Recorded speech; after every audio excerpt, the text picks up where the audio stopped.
I'm 23 years old and I live with my parents. But my name's not Jeremy Allen, so we're off to a good start. It's so easy to go after that. Oh my god. Anyway. So I still live at home, and it kind of sucks right now because we have a cleaning lady that comes like every 2 weeks, and she calls me. Well, she calls my brother's son, my sister's daughter, me grande. So I've been reduced to an adjective in my own house, so I know it's time to go. I know the most surprising thing about that is that I'm actually 23 years old and not 15. This is actually an audition for the Mickey Mouse Club. I'm white and adorable, so they want to cast me. Yeah, you are. Thank you. I kind of look like Justin Bieber in Business Casual right now, so.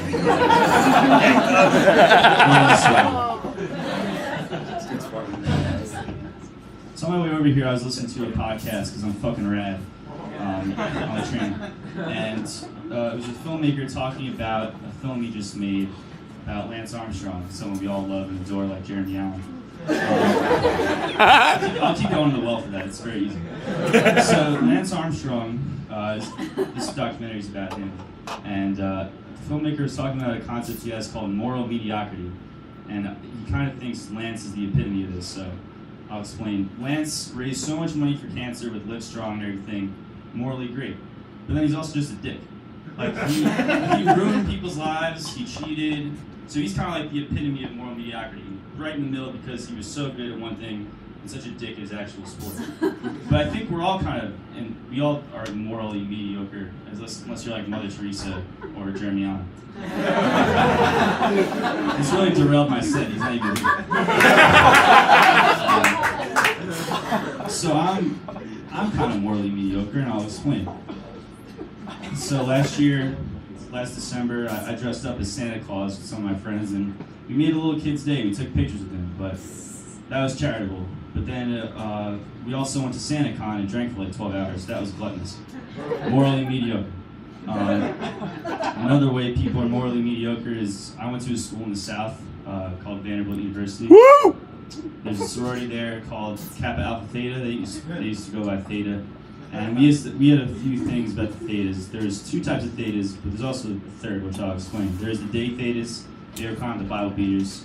And there's the night Thetas, which didn't really care about the day Thetas and just went out and got hammered every night. But there's also the day and night Thetas, also the Kid Cuddies. They were morally mediocre in that, they'd be down with the Bible during the day, but then, at night, oh my God, Stephen, can we go to your fraternity party now? Of course. Oh my God, I love to drink a handle of brunettes, grind on you in the fraternity basement, and then have some mediocre sex in your twin bed later. Morally mediocre. The South's pretty crazy though. Like, I was a Vanderbilt fan, but I don't know if you guys are Alabama fans here. Roll Tide. Roll Tide! Roll Tide. I'm not. But there's a story I came across just kind of explaining the insanity of Southern football. It happened last year. It happened to a singer of possibly either the greatest or the worst band in the world, Scott Stapp from Creed. Scott Stapp one night fell off a balcony because he was trying to get high, girl.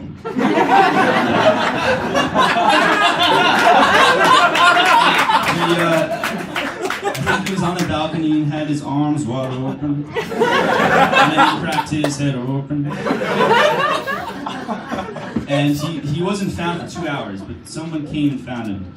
It was the king of the South himself, T.I. I'm not making this up, that actually happened. T.I. found Scott Stapp. And Scott Stapp, he saw Scott Stapp, he went, Scott Stapp, you messed up. But he saw one thing, Scott Stapp saw one thing on T.I.'s head, and it was an Alabama head, and he said, Roll Tide. So if you're an Alabama fan, you're either the king of the South and went to jail 5 times, or you're the singer of the worst and the greatest band in the whole world. So. Yeah!